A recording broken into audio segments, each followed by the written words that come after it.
4, 3, 2, 1, πάμε.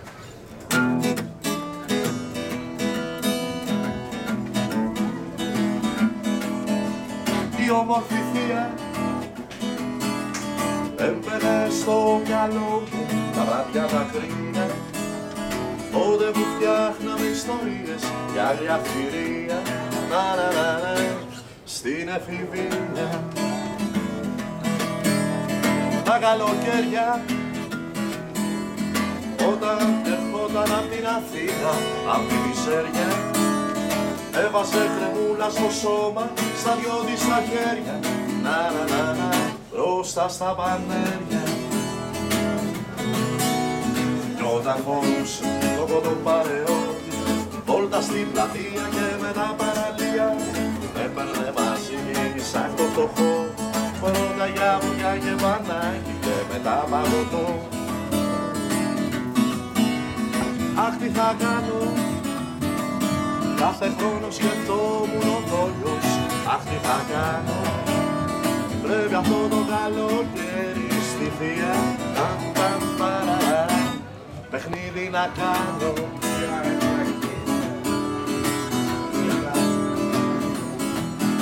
Βρε κοίτα να δεις, ένα βράδυ που λείπαμε όλοι οι συγγενείς, την πλάτη μου ζητάει να τη στρίψω το όρο ζωής, εκεί να με δεις. Κι όταν μου άπλωσε τα χέρια σφιχτά, τα νύχια της στο δέρμα μου, η ανάσα στο στέρνο μου, κοίταξα τριγύρω κάνεις κουβέντα.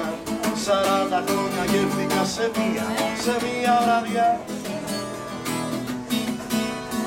Αχ, τι θα κάνω, κάθε χρόνο σκεφτόμουν ο δόλιος. Αχ, τι θα κάνω, πρέπει αυτό το καλοκαίρι στη θεία παιχνίδι να κάνω.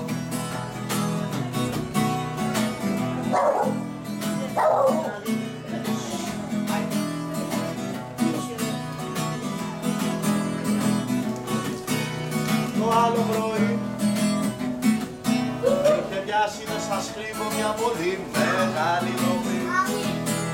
Αυτή με ξυπνά με καφέ και βανίλια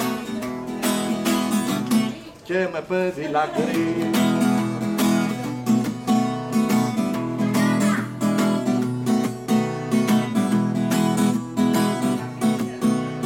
Αχ, τι θα κάνω, κάθε χρόνο η θεία ζητάει να της το κάνω, μα εγώ στα 30 μου πια πρέπει να φύγω, στα κρυφά να την κάνω.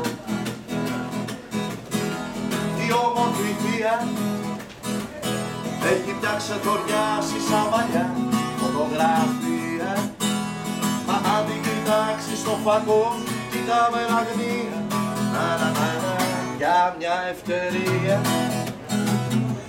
Η όμορφη θεία για μια ευκαιρία, η όμορφη